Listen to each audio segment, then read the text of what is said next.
పేరు లేకుండా పోయిన సంవత్సరం మేము 20 రోజులు కూలికి వెళ్ళామండి, మా పేరు ఇందులో రాలేదు అనేవాళ్ళు ఎవరైనా ఉన్నారా? ఉంటే దరఖాస్తు తీసుకుంటాం. ఇప్పుడు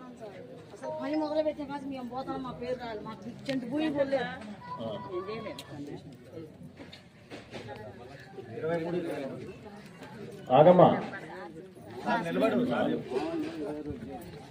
ఇప్పుడు వెళ్ళండి సార్.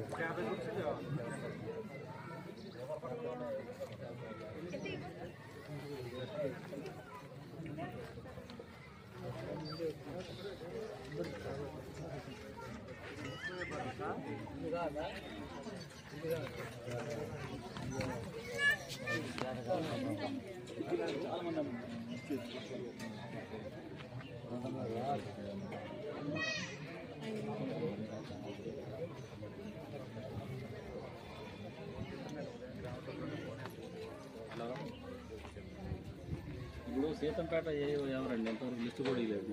రామసపేటలో మనతోలా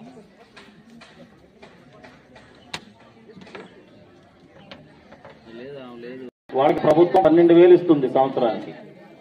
నెలకి 1000 చొప్పున 12,000 ప్రభుత్వం ఇస్తుంది. అది 2 విడతలుగా 6,000 జమ చేస్తారు.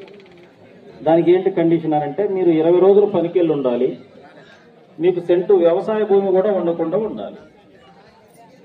ఇప్పుడు మేము చదివిన పేరులో కాకుండా మేము పనికెళ్ళామండి మా పేరు రాలేదు అని అంటే, ఇప్పుడు మా సెక్రటరీ గారు ప్రతి లైన్ తిరుగుతారు, మీ దగ్గరికే మేము వస్తాము, పేరు చెప్పండి, రిజిస్టర్లో నమోదు చేసుకుంటాం. ఉపాధి హామీ సిబ్బంది ఉన్నారు, మీ జాబ్ కార్డ్ నెంబర్ను బట్టి ఆన్లైన్లో వెరిఫై చేస్తే మీరు 20 రోజుల పనికి వెళ్ళారా లేదనేది కూడా తెలుస్తుంది. మీరు అపోహ చెందొచ్చు, 2022-23లో మీరు పనిచేసి ఉండొచ్చు, కానీ 2023-24 ఆర్థిక సంవత్సరంలో మీరు 20 రోజులు పనిచేసి ఉండాలి, అంటే పోయిన సంవత్సరం. సో మీరు ఎవరైనా మా పేరు రాలేదు అని అంటే మేము నమోదు చేసుకుంటాం, దాన్ని రేపే ఆన్లైన్ మొత్తం చెక్ చేపిస్తాం, మీకు జవాబు చెప్తాం. ఓకేనా?